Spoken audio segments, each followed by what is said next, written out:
The motor industry's Jubilee Parade. Gallant old crocks once again take to the road in a haze of blue smoke.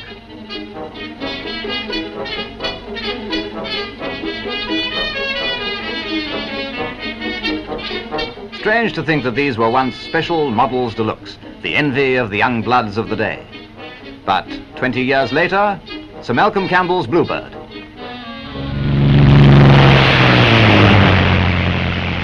John Cobb's Railton.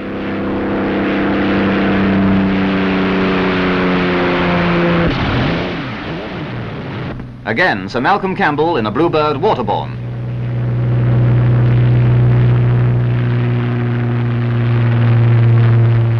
From the turn of the century up to 1939, scientific invention marched further than in any previous period in history. It wasn't really long ago that grandfather was pulled across the countryside in this dear old puffing billy.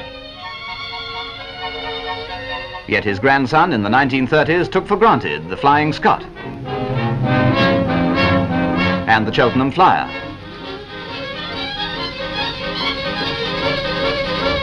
And it was father who used to be such a menace with the cat's whisker.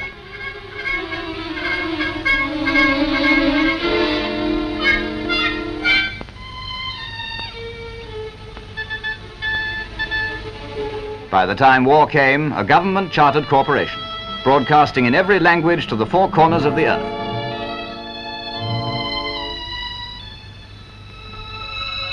In the 1920s, the labourer and his scythe. 2 acres a day was good going. Then came the combine harvester, reaping, threshing and bagging in a fraction of the time.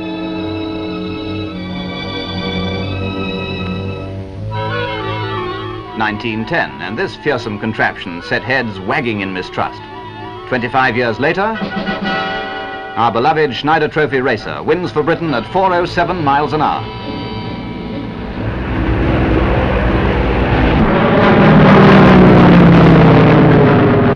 And then, by war, out of Schneider Trophy Supermarine was born Spitfire, as famed in history as the little ships of Drake.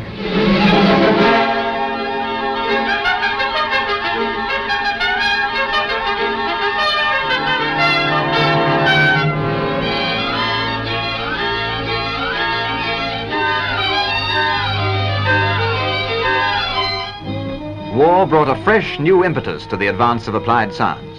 Mechanized aggression had to be met and countered in every field of offense and defense. And so, on land, the tank mounted guns 4 inches across, till then the armament of warships.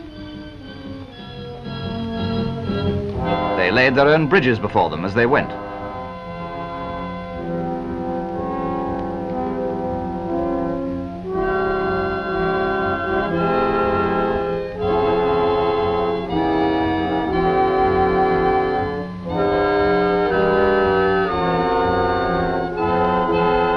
They pounded defenses with rockets at a withering rate of fire.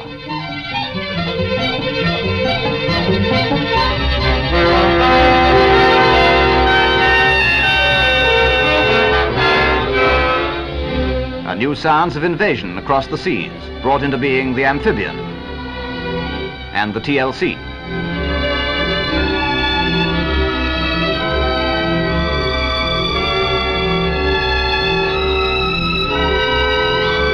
A floating harbour was towed across the channel.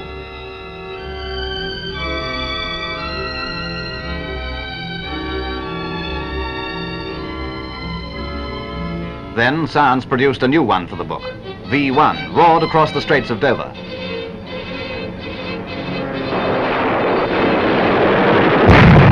And then V2, more devastating still, rising to the stratosphere, attaining speeds above the speed of sound.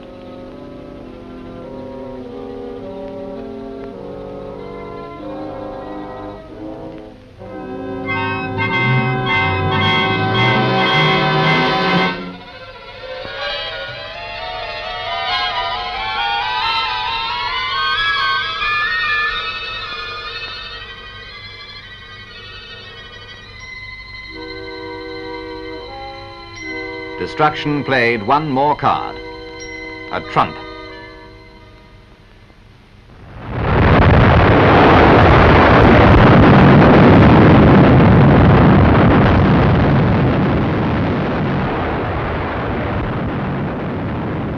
war brought impetus to applied science in a terrible way. But scientific invention is not an evil thing because of that. His Majesty, speaking at the Empire Scientific Conference at the University of London, said, "There's a realization that what has helped to win the war will also be of service in making the world healthier, happier, and more prosperous." And so, science strides out into the post-war world. In Britain and America, new data becomes available in atomic research.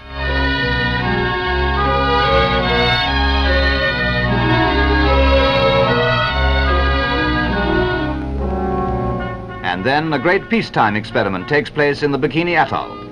Pilotless planes take off with instruments to record and measure the effect.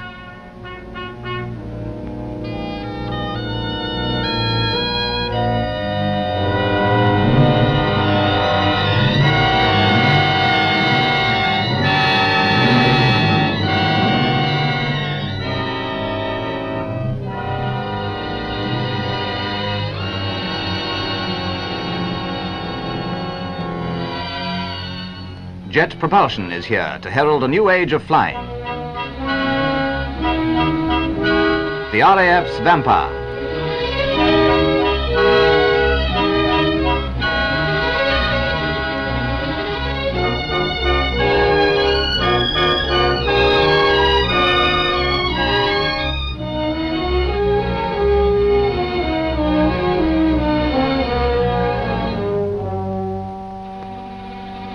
Gloucester Meteor flies at over 600 miles an hour.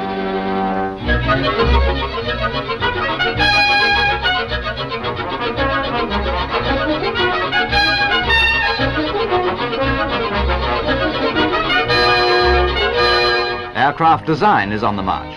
The flying wing demonstrates a new form that's every inch a business area.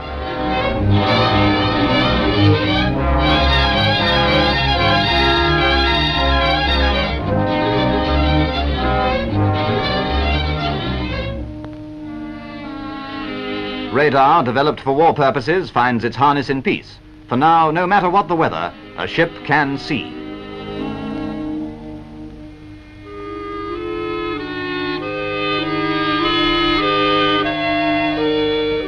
By radar, too, we are reaching out to the universe itself to learn its secrets. And in response to transmission from the Earth, a signal has been received from the Moon.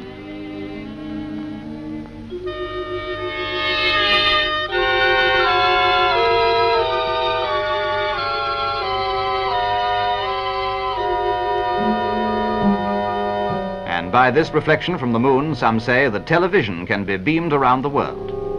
And to your home is coming a new, improved television service. Resumed, revitalized, re-equipped. So, over the face of this Earth, every walk of life has been invaded by the new, spectacular march of scientific invention. Over the face of the Earth. What of below the surface of the Earth?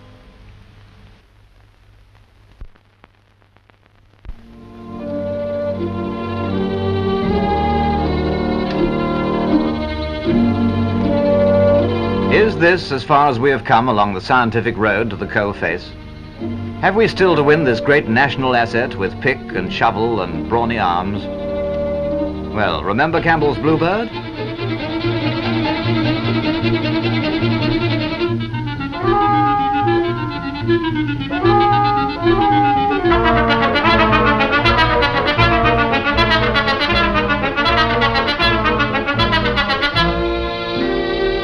A strange transformation is taking place underground, giving work in the coal mines a new meaning, a new impetus. A new technique is required, and to learn this technique, young miners are surrounded by a new world of science in the mining of coal.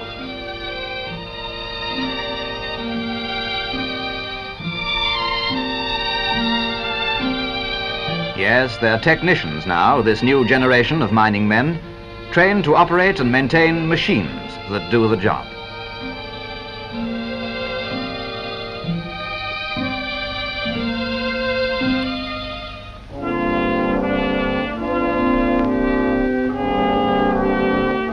And where once the pickaxe and the shovel were the rule, and sweat and fatigue made mining tough going indeed, fully trained operators now handle a machine. mechanical cutters bite into the coal face.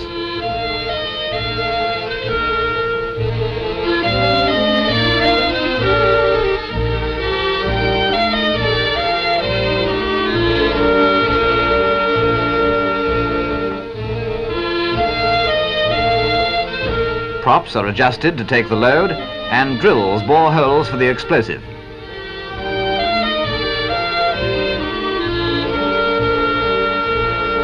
Shot firing under controlled charge then brings down the coal.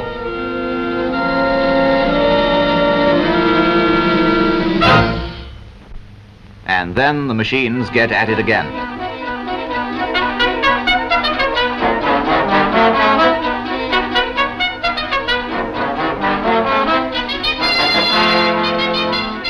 From this joy loader, which gathers it up so humanly, the coal is fed into the shuttle car, that Malcolm Campbell affair, operated by electricity and capable of being driven forwards or backwards with equal ease.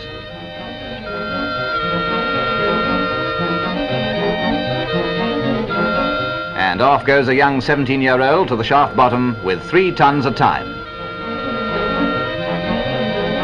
Many and various are the methods by which coal is won.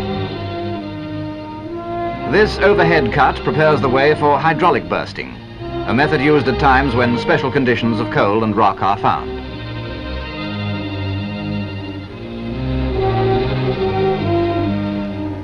Then, when drilling is complete, the burster is inserted in the face.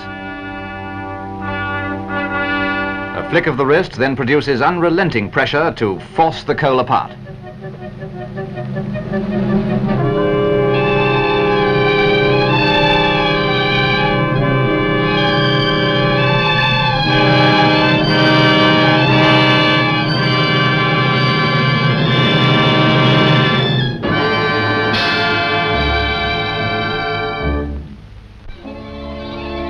Then the a cutter loader, which bites 3 ways at a time, once down and twice across, and delivers its cargo straight onto a belt conveyor passing by. And here it goes in action underground, controlled as always by skilled men.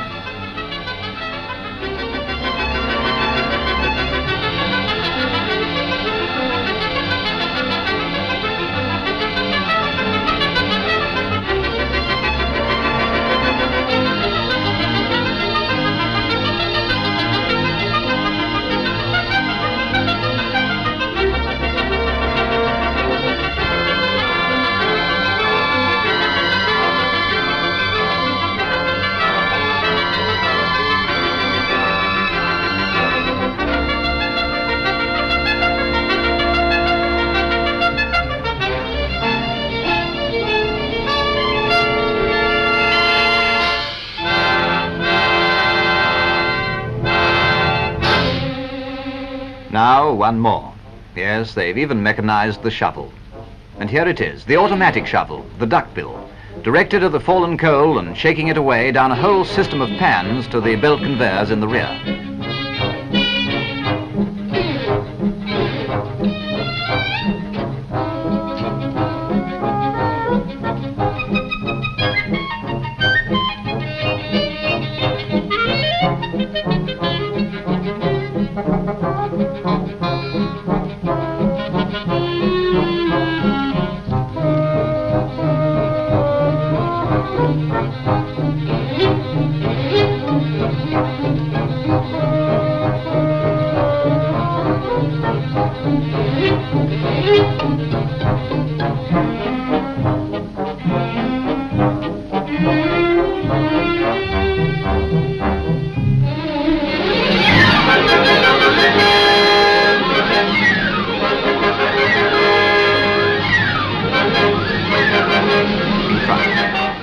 Now a miniature railway system takes over to haul the coal away to the bottom of the shaft.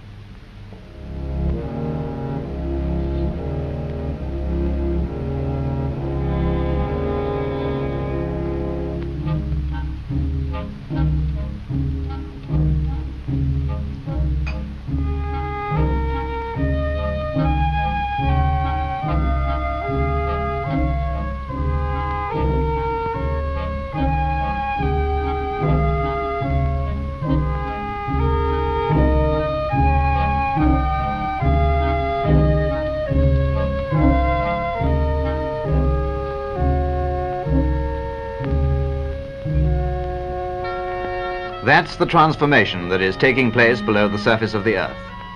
Mechanization is coming, requiring new standards, a new type of coal miner to direct its use.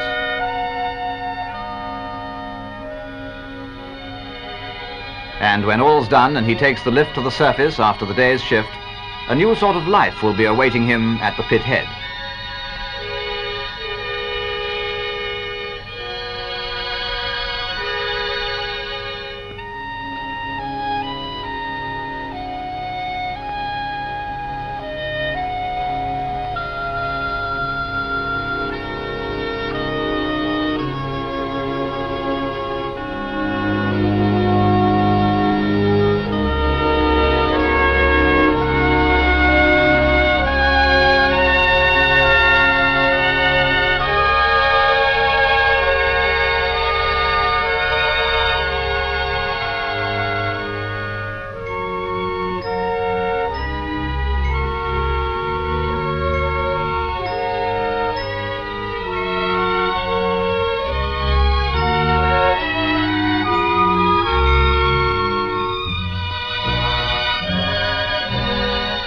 Many mines, new and not so new, are in such surroundings, the fresh green countryside taking the place of the old congested area huddled round the shaft. New layouts too are replacing the old, planned architecture that does not offend the eye, planned communities that breathe the fresh, clean air.